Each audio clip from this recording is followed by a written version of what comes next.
क्या आपने कभी सोचा है कि एक हिंदुस्तानी क्रिमिनल पाकिस्तान के अंडरवर्ल्ड का सबसे बड़ा डॉन कैसे बन गया?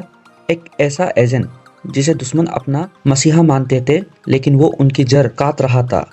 दोस्तों, आज हम एक्सप्लेन करने वाले हैं रणवीर सिंह की लेटेस्ट मूवी धुरंधर। ये सिर्फ एक फिल्म नहीं, एक ऐसा खुफिया मिशन की कहानी है जिसे सुनकर आपके रोंगटे खड़े हो जाएंगे। तो बिना किसी देरी के चलो शुरू करते हैं।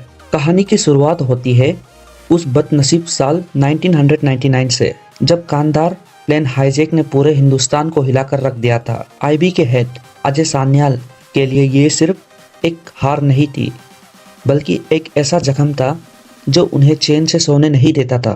फिर जब 2001 में दिल्ली पार्लियामेंट में हमला हुआ तो सान्याल समझ गए कि अब सिर्फ बातों से काम नहीं चलेगा, अब दुश्मन के घर में घुसकर मारना होगा। यही से शुरुआत हुई एक ऐसी सीक्रेट मिशन की जिसका रिकॉर्ड किसी भी सरकारी फाइल में नहीं था। इस मिशन का नाम था ऑपरेशन धुरंधर। अब अजय सान्याल को मिशन के लिए एक ऐसा बंदा चाहिए था जो मौत से ना डरता हो, जिसके पास खोने के लिए कुछ ना हो। उनकी तलाश खत्म हुई जेल की एक अंधेरी कोठरी में, जहां बंद था जसप्रीत सिंह। जसप्रीत कोई आम मुजरिम नहीं था, उसने एक ऐसा बड़ा क्राइम किया था जिसका सजा सिर्फ और सिर्फ फांसी थी। उसके लिए जिंदगी के सारे रास्ते बंद हो चुके थे। तब अजय सान्याल उससे मिलने जाते हैं और उसके सामने एक अजीब शर्त रखते हैं। वो कहते हैं, या तो गुमनामी की मौत मर जाओ और दुनिया तुम्हें एक गुनहगार के नाम से याद रखेगी, या फिर मेरे लिए दुश्मन के घर में घुसो और उनकी तबाही की वजह बनो। अगर मारे गए तो शहीद कहलाओगे। जसप्रीत ने इस मौत के खेल को कबूल कर लिया, लेकिन एक सिख लड़के को पाकिस्तान के अंडरवर्ल्ड में घुसाना इतना आसान नहीं था। अगले 3 साल तक जसप्रीत की ऐसी रगरपत्ती की गई जो किसी आम इंसान की बस की बात नहीं थी। उसे उर्दू बोलना सिखाया गया ताकि उसकी जबान से कोई ये ना पहचान सके कि वो सरहद के उस पार से आया है। उसे कराची का एहसन और वहाँ के रहन सहन का ढंग सिखाया गया। उसे हर तरह के हथियार मतलब वेपन्स चलाना और मौत से खेलने का माहिर बनाया गया। 3 साल की कड़ी ट्रेनिंग के बाद जसप्रीत सिंह का वजूद खत्म हो चुका था। अब वो बन चुका था हमजा अली, एक ऐसा शख्स जो दिखने में तो पाकिस्तानी था, लेकिन जिसका दिल सिर्फ हिंदुस्तान के लिए धड़कता था। साल 2004 में हमजा की एंट्री होती है कराची के सबसे बदनाम और खौफनाक इलाके लियारी में।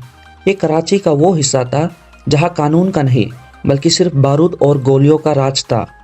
वहाँ पहुँचते ही हमजा की मुलाकात होती है आलम से। आलम वहाँ सालों से एक जूस की दुकान चला रहा था, लेकिन असलियत में वो एक पुराने इंडियन अंडरकवर एजेंट था जो हमजा का लोकल कॉन्टेक्ट बनने वाला था। आलम ने हमजा को समझाया कि लियारी कोई आम जगह नहीं है, ये 2 हिस्सों में बटी हुई है। एक तरफ था पुराना और खतरनाक खिलाड़ी बाबू डकैत जो पठान गैंग का लीडर था, और दूसरी तरफ था उसका अपना बागी बेटा रहमान बलोच जो अपने बाप का सबसे बड़ा दुश्मन बन चुका था। हमजा को पता था कि अगर उसे ऊपर तक पहुंचना है तो किसी एक गैंग में घुसना ही पड़ेगा। मौका तब मिला जब बाबू डकैत के गुंडों ने एक शादी के फंक्शन में रहमान के बेटों पर हमला कर दिया। बीच सुतावत में हमजा अपनी जान की परवाह किए बिना रहमान बेटों की जान बचाई।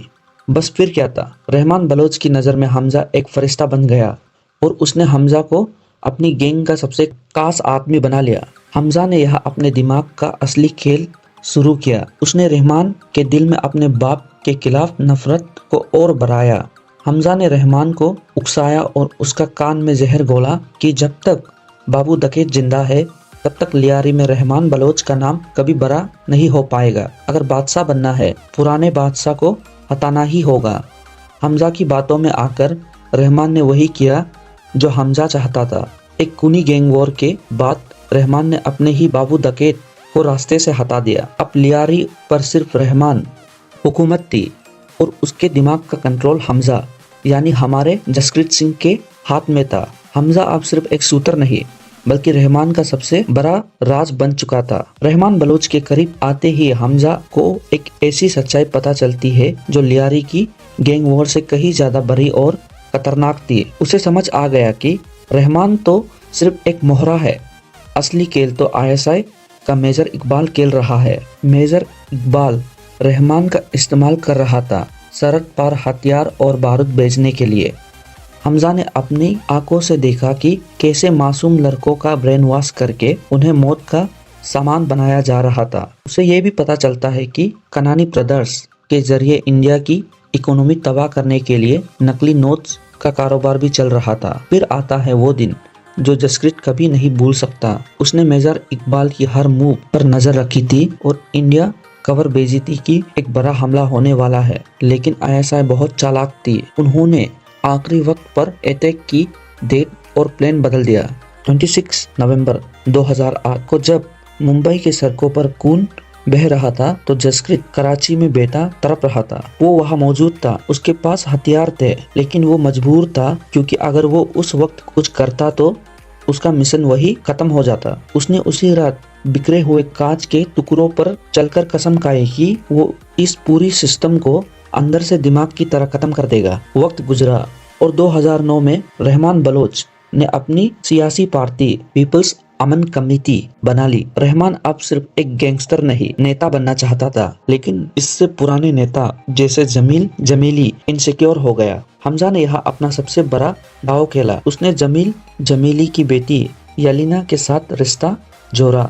ये सिर्फ प्यार नहीं था, बल्कि हमजा का एक मास्टर प्लान था। उसने जमील को यकीन दिलाया कि वो उसका साथ देगा और रहमान को रास्ते से हटा देगा। हमजा अब एक साथ 3 लोगों को नचा रहा था, रहमान, जमील और ISI। अगस्त 2009 में हमजा ने अपने आखिरी जाल बिछाया। उसने रहमान को यकीन दिलाया कि वो वेपन्स की एक बड़ी डिलीवरी के लिए जा रहे हैं, लेकिन रास्ते में हमजा ने गाड़ी जंगल की तरफ मोड़ दी, जहां SP चौधरी असलम अपनी टीम के साथ एनकाउंटर के लिए तैयार बैठा था। जंगल के बीच एक भयंकर कार क्रैश होता है। धुएं और आग के बीच हमजा और रहमान का आमना सामना होता है। रहमान को अब समझ आता है कि उसका सबसे वफादार आदमी ही उसका काल है। जसप्रीत ने अपने सालों का गुस्सा, मुंबई अटैक का दर्द रहमान पर निकाला और उसे बुरी तरह पीटा।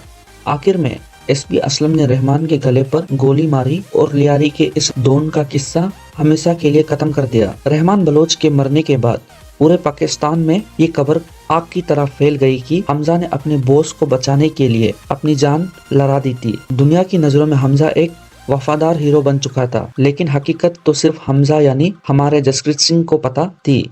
उसने रहमान को बचाया नहीं, बल्कि बहुत चालाकी से मौत के मुंह में धकेला था। फिल्म के आखिरी सीन में जसकृत एक पुरानी पुरजे हुए डायरी निकालता है। वो रहमान बलोच का नाम पर एक गहरी लाल लकीर खींचकर उसे मिटा देता है। लेकिन कहानी यहाँ खत्म नहीं होती, बल्कि निशाना बदल जाता है। उसका अगला टारगेट कोई गैंगस्टर नहीं, बल्कि ISI का मेजर इकबाल है। इसका मतलब साफ है दोस्तों, जसकृत का असली मिशन तो अब शुरू होता है। एक हिंदुस्तान शहर अब दुश्मन के घर में उनका नया बादशाह बनकर बैठ चुका है और अब वो अंदर रहकर पूरे सिस्टम को तबाह करेगा। तो दोस्तों, ये थी धुरंधर की वो तबाही भरी कहानी जो दिखाती है कि एक अंडरकवर एजेंट की जिंदगी कितनी दर्दनाक और खतरनाक होती है। लेकिन अब सवाल ये है कि क्या जसकृत मेजर इकबाल और ISI के उस पूरे नेटवर्क को तबाह कर पाएगा या फिर दुश्मन को उसकी असलियत का पता चल जाएगा? आपको क्या लगता है, जसकृत का अगला कदम क्या होना चाहिए? अपनी राय नीचे कमेंट बॉक्स में लिखना मत भूलना। और हाँ, अगर आप चाहते हो कि मैं धुरंधर पार्ट 2 की लीक्स और जसकृत की बैक स्टोरी पर भी एक डिटेल वीडियो बनाऊं, तो इस वीडियो को 5000 लाइक्स तक पहुंचा दो। ऐसे ही धमाकेदार मूवी एक्सप्लेनेशन के लिए नीचे वो लाल वाला सब्सक्राइब बटन दबाकर बेल आइकन प्रेस कर दो, ताकि आप कोई भी अपडेट मिस ना करो। मिलते हैं आपसे अगले वीडियो में।